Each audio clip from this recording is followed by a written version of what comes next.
What is going on, guys? Welcome back to another episode of the Crash Course Metal Show. We got with us here a very special guest, an an up and comer on our side of things, anyway, here in the USA. We got Scarlett from Sabire. What is going on, my man? Oh, dying slowly every day. What? Yeah. Scott, my man, thank you for coming on the show. And now, before we start asking questions, you did just release a brand new album a couple months, or not even a couple months, late June, just a couple weeks ago. And how Mm. has everything been going on that side of things for you? Kind of fizzled and petered out, just kind of, people having a bit of attention for it for a bit and then nothing now. But there's little bits of reviews, like all the bad reviews are coming out now. It's great.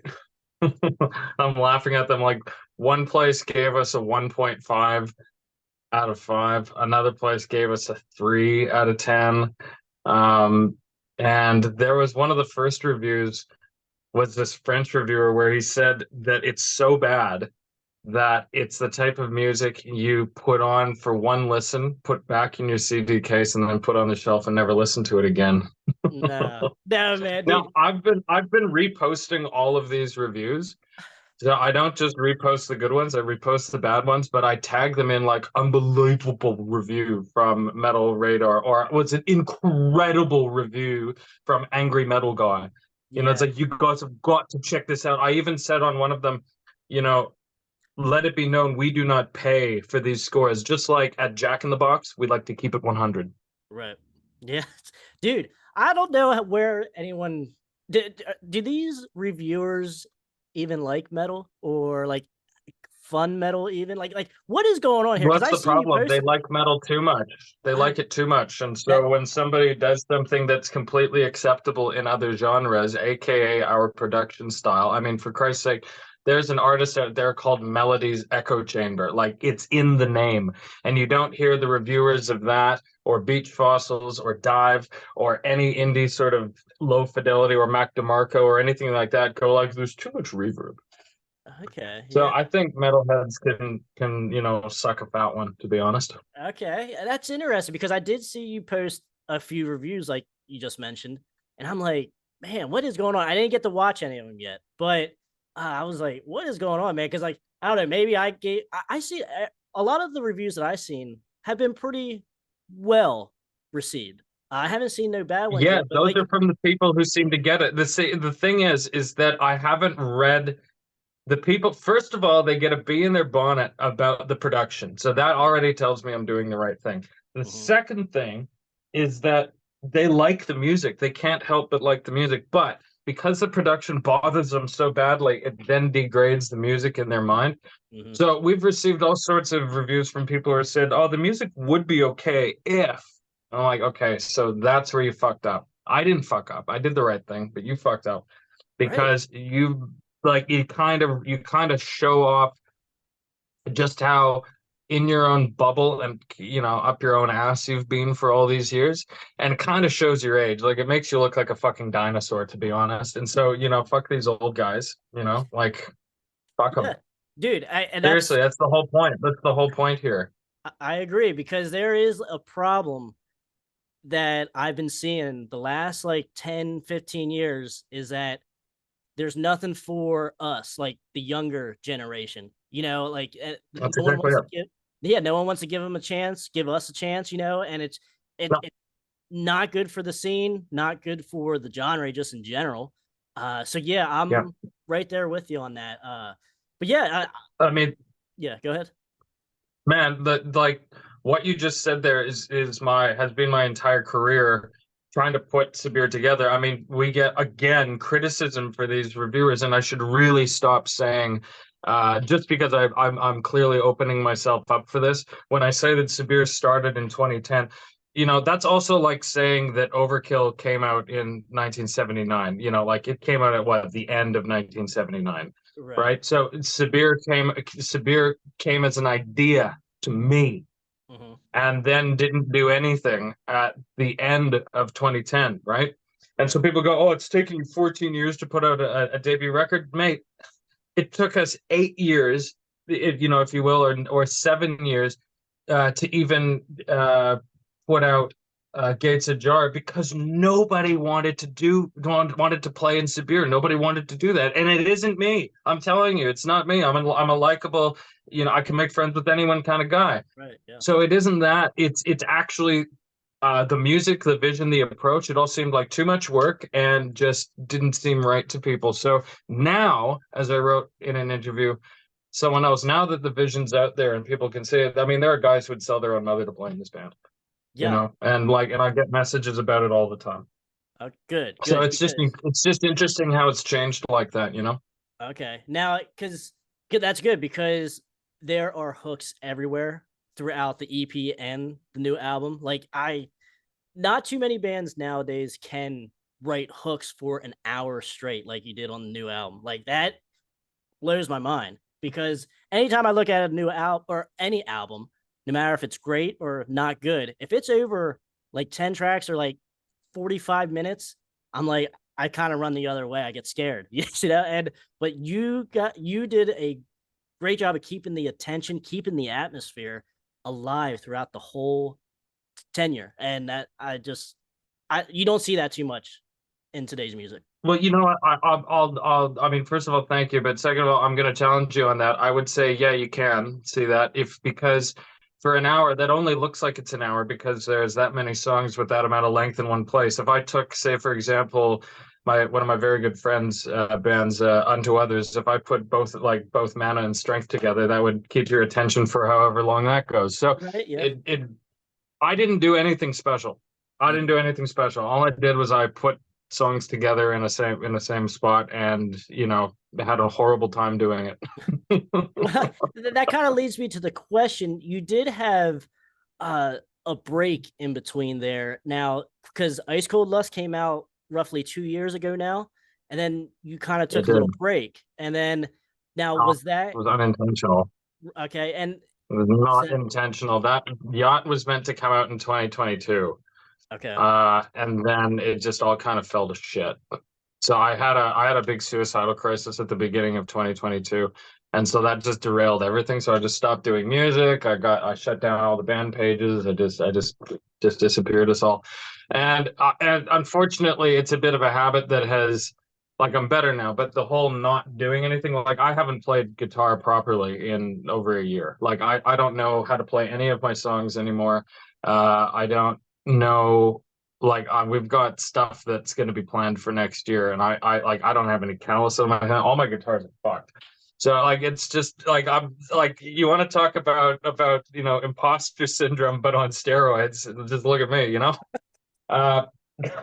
No, but look, like, again, it's bad habit, just kind of like the inner tube that I've got around my gut right now. I used to work out twice a day, like just doing regular exercises, and I was cut from that and I felt good. And then when this thing happened with me, it was so overwhelming because, well, it was just so overwhelming that I decided to stop everything and just focus on mental health.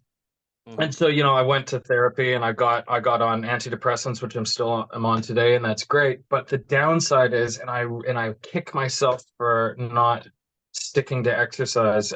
It's just been so hard to get back into it. So my weight's gone up and down, and while I've got a great sense of self-esteem, now an unshakable sense of self-esteem, and have good medication, and have learned so many amazing mental exercises and techniques and all this sort of stuff, I'm depressed that I don't fit into my jeans or can wear a crop top.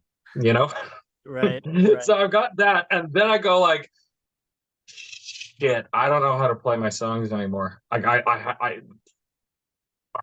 I've got a whole new record I want to do. Yeah. Okay. So when you took the unintentional break, was a lot of Yacht done already, and then just kind of put on the shelf? Man. Okay. Yeah, dude, it was. And you know what? And just before that whole thing happened, I hit a wall. And I hit a wall in 2021 at the very end of it with I'm a Rock. I thought there was something wrong with the vocals. Like I was just convinced that I kept going flat because it sounded okay in some ways. And oh my God, I re-recorded that whole song like 5 different times. Like I have recordings of me screaming things that you wouldn't even say to a close friend into a microphone because of how angry I was getting. And like one example was I'll tear you down and smash it till the day I die. There was one point where I kept trying to say that so badly, and then in the playback, it kept saying, "I'll tear you down." Oh my God, it just wouldn't stop. And so I ended up having to do a bit of an Aussie accent and go, "I'll tear you down and smash it," which worked. Okay. But again, like just nothing was working. And I thought, you know what? The original shitty version that I thought was shitty is actually going to have to cut it. And so I went back in and I frankenstitched uh as many things as I could into just cobbled it all together Okay. and made it work, and just so I could move the fuck on, because I hate this record. I just want to go on to the next thing so badly. And I say hate very loosely because I hated it at the time. I hated the song at the time, and now I really love the song and I'm proud of the record and yada yada yada yada yada.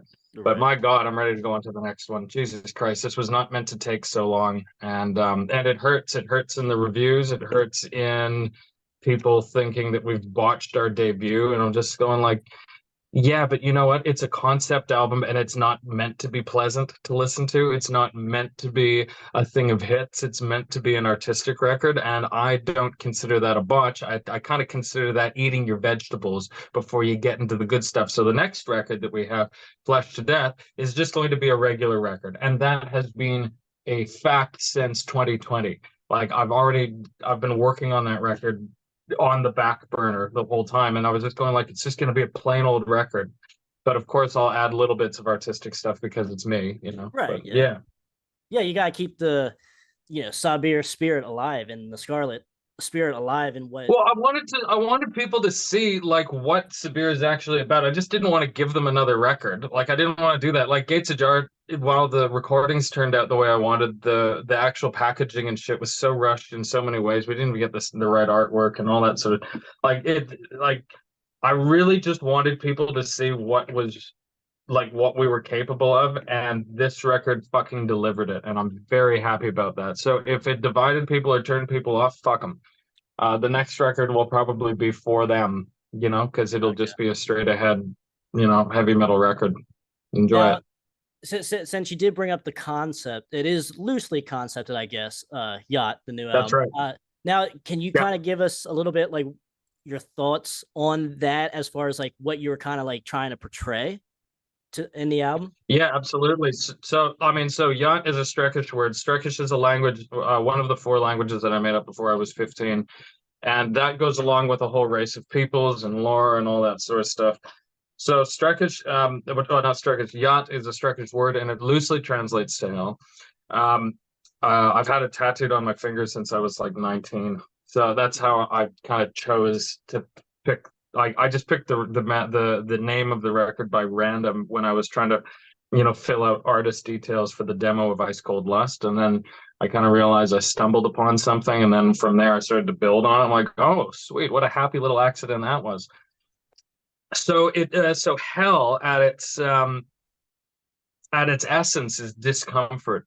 And so I thought, you know what, there's so many ways like that. Hell can be a state of being, a swear. It can be the day-to-day life. It can be the arduousness of a task. It can be anything, but it's all just discomfort.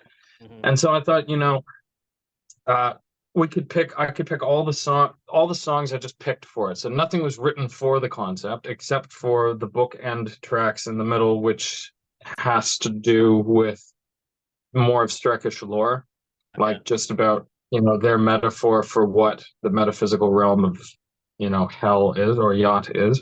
Mm-hmm. Anyway, so like all the songs deal with a level of discomfort to a greater or lesser extent, all of them. The only one that's really thematic is Pure Fucking Hell, which is kind of an Allegorian descent into hell.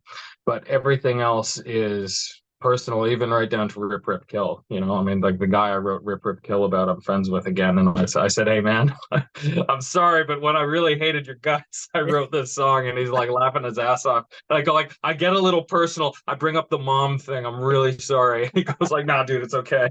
Uh, So Okay, good, But good. yeah, everything's just discomfort, man. That's the whole Yeah, thing. okay. That's you hear that in the record. And that's why I always whenever I like it's like to me it feels like that old school sound. It has that fun feel to it.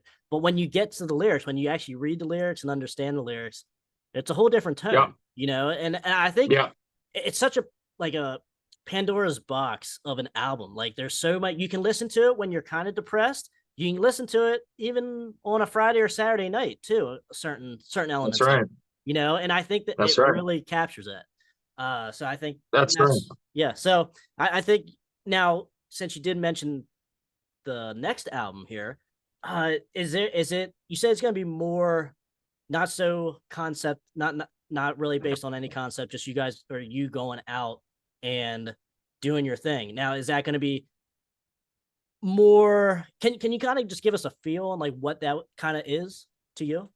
Yeah, so like I called it Flesh to Death because I mean, it's a joke that I'll tell you off air. I won't tell you on air. Um, and but it started off as I wanted to make an EP, just to get rid of these old fucking songs. Mhm, Like so, like songs like "Cut Me Down," "Don't Talk to Me," "Rip You to Shreds," all this crap, all this shit, these shitty songs that I just wanted to get rid of, right? mhm. That we'd been playing live, but and so I call it, like they were alive and now they did Flesh to Death. But I'll tell you the real reason behind the afterwards. It's really funny. It's really disgraceful actually. Um, but that kind of grew into like the bigger Yacht became as a concept. The more that I realized doing an EP is just an absolute waste of time. Just do a record. And so then that became a thing. I was going like, oh, it's got to be a real red record because all these songs are fairly red and bloody. And then life continued to go on, and I wrote this amazing song called Slaughterhouse Rock, which is going to be the flagship song, the way that Ice Cold Lust is the flagship song of Yacht. And so it's going to be in that sort of way. And then things started to go where I wanted to. I mean, I'm not in Australia anymore, but I wanted to make it kind of a real Australian record. So I even named the sides with these Australian names and wanted to have certain photographs of us at a place called the Walls of China. But there is, I'll be able to kind of mimic that with where we are in the world now and where we're going to be based and our plans going forward. I'll be able to kind of mimic that, but it'll be a little different. But I even wrote like a couple songs. Like there's one song I really hope that's on it called Walloon Station Floor. Like I wanted to kind of have a track that really felt like, like a bit of like something that had a real Australian identity to it. Okay. And again, I can't help but write these songs that are fucking depressing when you actually read into them. So like Walloon Station Floor is about literally just dysfunctional life in the town of Walloon, which is in Queensland, and ending up once again on Walloon Station Floor. So there's all sorts of shit like that, you know. Okay. So that's what it's going to be like. It's going to be a real red record. Okay. All right. So now more along the lines of now because when I first learned about you guys, now I learned about you guys back in Gates Jar, but I actually really started digging in the last couple months though. I always heard you guys passing by and stuff like that, but recently though, acid metal. Now, is that kind of a term that the fans kind of gave you guys? You kind of gave your No, music that was me. acid. Okay, all right. I was gonna say like That was me. does acid metal mean something to you though? Like when people call Fuck you yeah, it guys does. acid metal?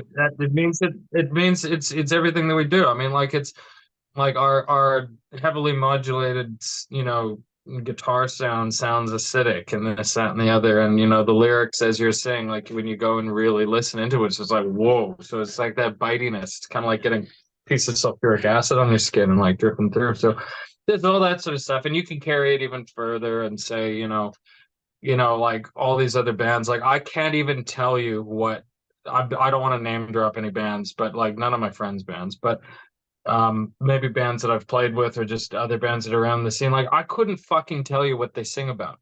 I couldn't tell you. I'd go like, what's even going on in your head? Have you ever had a feeling in your life? Like Venom has more feeling in their fucking music than some of these guys. Do you know what I mean? Like there's actually some story in their stuff, and all this shit is just like, what are you guys even fucking singing about? Mhm.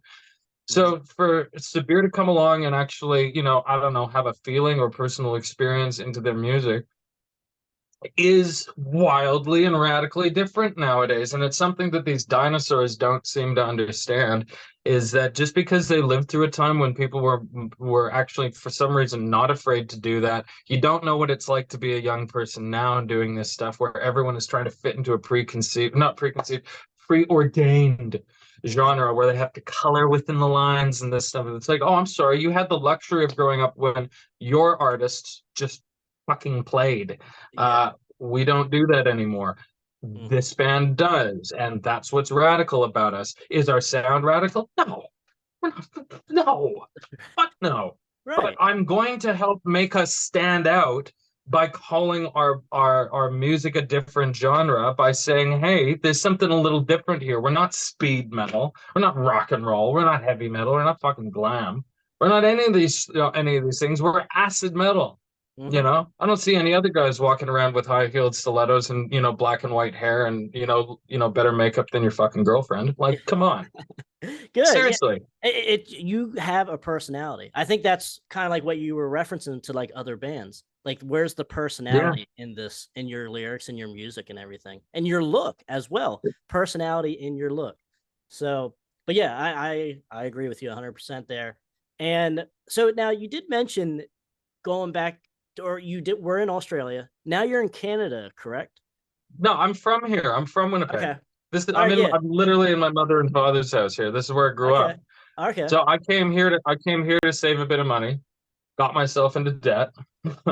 But I'm also like I'm closer to my girlfriend. She lives in Portland. She plays in a band called Stainless, which is a Okay. really cool heavy rock and heavy metal band. And she's an incredible singer. Like the reason I even know about her is because of her voice. Like she Okay. sounds like Wendy O'Fucking Williams, but more Really? Okay. refined. Like, oh my God, dude, you need to. Everybody who listens to this needs to listen to Stainless. All you have to do is listen to the song Snakebite, and you'll be hooked forever. They just put out an EP called Nocturnal Racer, and it took them a little while to do it, but they got to keep going. Honestly, there needs to be a lot more attention on them because Okay. every single person in that band is fucking incredible, and she is an incredible singer and performer. Very cool. Okay. So Yeah. I'm happy to be close to that, but also like close to her. But also like our like Sabire's biggest market is the United States, and like maybe being here will help out with that. It's also nice to see my family again because I haven't seen them in over 10 years. Like I lived in Australia for 10 years. I'm a proud Australian citizen now. So it was good to just come back because I can, and I can go back because I can, but I don't know what's going to happen. I don't know where I'm going to end up. I don't even know where I live half the time. Okay. Seriously. Okay. Very interesting because okay, so of all the places that you have played live, is there like a section or a place in the world or anywhere that you've been that you're kind of like, I like, this kind of has potential here. Is there anything like that you've seen? Potential. What do you mean? What do you mean, mate? As far as like better turnouts to shows and such, like the crowd or the fans, just a little bit different, the water's a little different somewhere, as far as like Oh, fans coming out and such. Sweden. Sweden. Okay. Sweden.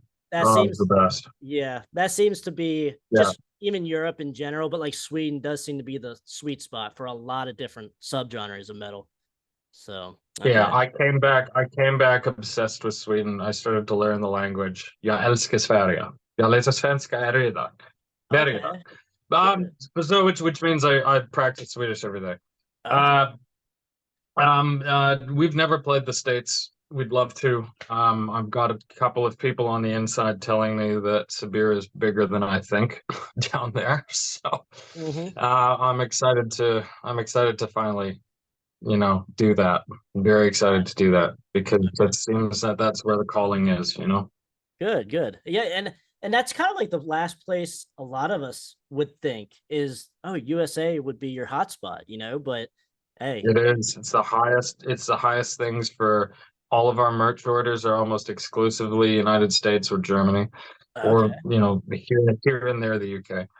All of our like Spotify is like America, America, America. Really? Okay. We Yeah. have like I'm like nobody. We've got Canada is so far down on the list. Australia is so far down on the list.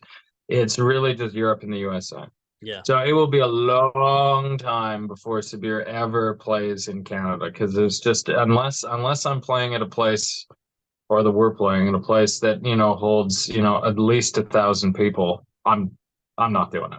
I'm Okay. not doing it. There's no that I am Canadian, and as much as Canada is a great country, it's also very spaced out between all of the cities. I Correct. should know because I live in central Canada. Hmm. So it's a lot of money for gas and so if you were to say you were to start in Winnipeg for some reason, you go down to Fargo or something like that, like all the way down to Fargo, and then you go into Minneapolis, and you do all these things beneath in the United States, and you have to go back up into your own country, and then go back, and then down, and then back, and then down. Okay. You might as well just do continental United States. That's what I'd prefer to do personally. I'd rather save Canada until there's enough people listening here. And honestly, you don't have to play to get recognition. I mean, we've played what, 2 shows in our entire life, right? That's a hyperbole. And Yeah. what, we have a record deal and are on, the third pressing of our album, and that's before it even came out. So Yeah. it's the product, man. It just Yeah. speaks for itself. Okay. All right. Good. Also, just right place, right time. Dumb luck. Yes, that's an important detail as well. So, for the new album, yeah, was there a song that came to you very easily to write and record, and was there one that was the hardest for you to write and record? Uh, I mean, Ice Cold was probably the most fun. Ice Okay. Cold was the most fun. That was when the magic was really happening. Hmm. Chained Down fucking terrified me, but I got through it. Just because it was so big, and like I had the song in my head since I was, well, not since I was, since 2017 when I wrote it, Hmm. and it just took a lot. I was just going like, how the hell am I going to build this from scratch? Because I didn't even have it. I didn't even have it like, what's the word? Like demoed or anything like that. I just had to build it as I went, Yeah. just going off of melody that I had in Yeah. my head. And I was going like, fuck, flying by the seat of my pants here. Like every time I finished the guitar, I had to write a whole new bass line for every song. I was like, okay. Wow. Yeah. But no, that was cool too. No, man, it was just those that would probably be the hardest, but Okay. then you had other really fun ones like Alone Again was so fun to do. That was great. And the solo was really fun to master, and yeah, that sort of thing. Okay. Good. Yeah. So what now, Scarlett? As far as Yeah. you now, like your Mm. biggest influence, like what band or album made you and made you want to do this? The Beatles help. Okay. Beatles. So that would Yeah. probably be your number one then? Your number one that changed your I life? mean, I suppose so. It's not my number one anymore, but when I Okay. was, 5, that's the thing that I heard where I said to my parents, I can't wait till I'm up there on that stage. That's what I said. And and before that it was a children's performer. But I mean, that's Right. what I've always been musical. Okay, But cool. yeah, no, in terms of Sabire, it was Tank that got me to realized that I could do this particular band because I was listening to the song "That's What Dreams Are Made Of," just Mhm. in the room over there, and I was playing along with it unplugged because I never plug my guitar in. Like I'm that stupid. No, really, I'm that stupid. I just don't. I am such a bad guitarist, man. Like I do not plug into anything. I don't know anything. I'm really, really ignorant. So um I'm just playing along to this, and I'm just thinking to myself, you know what, this progression just kind of feels like something I would have already written myself. Yeah. And I just went, well, I do all of this stuff. Like I write all these little things, but and I didn't write them, I just play them. And I thought, well, what if I made a band that made songs out of these little things that I come up with aimlessly. What if I did that? I said that'd be kind of cool.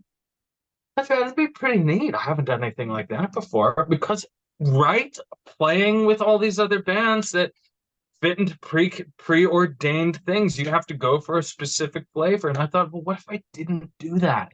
What if I just went for my flavor and just see where that takes me? And that's what I did. So that's how Tank got that influence. And from that, and so I decided to not play anybody else's music but my own from there on out. And so that's why if you ever jam with me, you go like, my God, this guy doesn't know any songs. It's really so what do you do? You can't like so when you go to like a guitar center or something like that, how do you test out? I go like I make sure I can like close the door so nobody can hear, and then I'll play a riff that only I know. And I'll go like, yeah, the guitar's cool. Yeah, can I get out of here now? I'm really bad, man. Okay. So I started doing that, just playing my own stuff. And over time, after enough isolation, not playing in anybody else's bands and writing your own songs and going like that, you develop your own style quicker than the books say that you're going to. And so when Sabire finally did come out with Gates Ajar, people started like, man, it sounds like these guys have been playing forever. Kind of have. You just haven't heard of them. It's like, oh man, like Jatt's a bit of a departure, like you really changed. They're like, it's not a fucking departure. You haven't heard these songs yet. Like there are so many goddamn songs with this band. Like I'm already 5 albums ahead. People haven't heard it. How come you haven't done it? Because I got a fucking life. I'm the only one doing this shit. I handle everything. Yeah. Honestly, it's not fun. 100%. And on top of that, I got a fucking gut. That's the number one problem right there. The number one problem. But no, you're 100% right. God damn it. Get me to stop eating. I need to do chin-ups, man. Dude, it's the game has changed the last 20 years more. It's not like it used to be. The band has to do almost everything now. It's not of the days of the golden era, So it's tough. And don't get me wrong, when I get myself into like, I think the reason that I'm so candidly complaining about this is to kind of, maybe like number one, hold myself to account so I'm not hiding behind anything. I don't ever want to be dishonest about why I'm not able to do stuff, but also it's a way for me to kind of go like, look, it sounds like I'm in my own way, aren't I? Yeah, I am. So it's like you got to go really hard to get myself back into that habit, because I'm telling you, when I'm in that habit, it's go, go, go. When I'm not, I'm just stagnating. Yes. And an artistic person stagnating, it just doesn't feel good. And, there's probably other people out there who are going to listen to this and go like, okay, good, I'm not alone. All right, so I just need to pick myself up. Okay, I can do this. Yeah. It's good to know you're not alone. It helps a lot. Exactly. When that fire is gone, it's time stands still almost, and it sucks. It does suck 100%. So it does. So Scarlett, basically like 1 or 2 more questions here then for you. So what does metal mean to you? And now you kind of mention your influences, a little bit of your influences and stuff like that. But just as a genre, like what is metal to you? Like, can you kind of explain? It's to me, it's like the ultimate form of rock and roll. Like I love it. I mean, at its best, it's Sabire. No, I mean it. At its best, it's bands like Sabire. It's bands that are expressive. And so I'm not saying bands that sound like me. That's what I'm talking about. I'm talking about the bands with the intentions of a band like Sabire. So at its best, it's big shows, it's big personalities, it's wearing clothes on stage that you wouldn't walk down the street in. Like that is performing. I hate the whole like, unless you look badass normally on the street, then you can go on stage and look cool. But everyone who like just t-shirt and jeans bands like is like Kurt Cobain. He's the one ghost nobody wants to hang out with. He's a bummer. Doesn't really do it for me in that way. I mean, it's nice to really put on a spectacle for things. I also find that some of the most emotive music that I've heard has been in heavy metal. It's not really been that way recently, but with the exception of some good bands, you know, Unto Others being one of them. But you know, it's big music, man. Like, and I think it's the ultimate form of rock and roll. And I think that it's a fantastic way of spotting your people. The same way I like that, again, at its best, that it blends lines of things like rock and roll, that it blends lines of things like of all genres, to be honest, and punk and that sort of stuff. And you can really meet your fellow people, you know, like you can, it's the best. I love that this type of music is associated with personal identity more than probably any other type of music, and I'm fucking proud of that fact. That being said, metalheads fucking suck. It's not all sunshine and rainbows over here in the metal land. It sure isn't. But man, those guys like playing their video games on hard. I'm telling you what, you know. Yeah, dude, that's a good. I like that. That's good. But no, it is. We call it lighten up, you know. We call it home, man. We call it home, and that's what. At the end of the day, I can't give a better answer than what you just did there. Like, I agree 100% with that. So, final question, real quick, since you did bring it up, that like, and you do play pretty much almost all the instruments on the albums and EP. Is there an instrument? I think you kind of gave us a hint on what instrument you least like to play, but is there one that's head and shoulders above, like, yeah, I love playing this instrument more than anything else? Well, just to clarify, there's no instrument that I dislike playing, unless it's guitar. No, I love playing guitar. No, I don't know how to play drums. I really wish I could. I have rhythm. Yeah. I just don't know how to play drums, and it drives me nuts. Love to. Instruments that I do like playing. But you know what, man? It would probably be guitar. Like, and I love playing bass too. And I've been humbled with bass, learning that, especially through the recording process, that how you play your bass really matters, and it's more difficult than it looks. It's not just full strings, you know. Oh, sorry, bassist, full strings. You know, it's like it's full, right? 1, 3. Yeah. Anyway, so. No, but you know, I love playing guitar when it's time, and coming up with the rhythms that Sabire does. Like, if you notice with any of our recordings, the rhythm section that goes underneath the solos is not what's played anywhere else in the song. So it's funny, I've had people joke saying, like, I think I know why people didn't want to play in Sabire. All the songs are really hard to play. I'm like, well, yeah. I can't try to challenge myself, remember? I'm only playing my own music all the time, right? So I'm not sitting around learning how to play anybody else's music. So when I play my own, I kind of go like, oh, how can I make this more difficult for myself? Like, in a good way. Like, how can I grow? You know? Okay.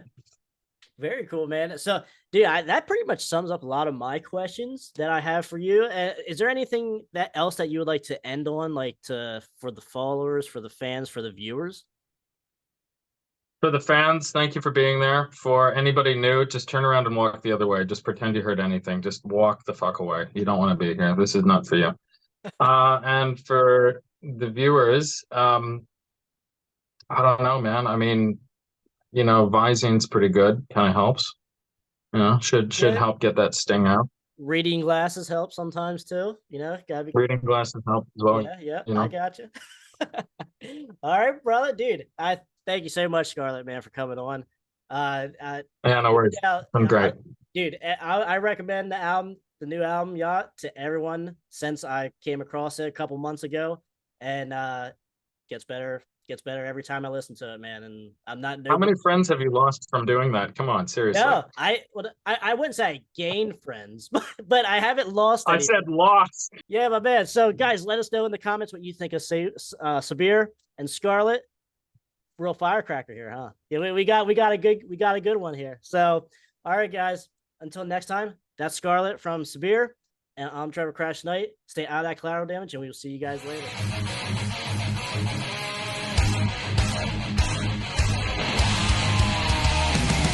Yeah, I wrote that. It's called I Want to Rock Your Body. And then in parentheses it says to the break of dawn.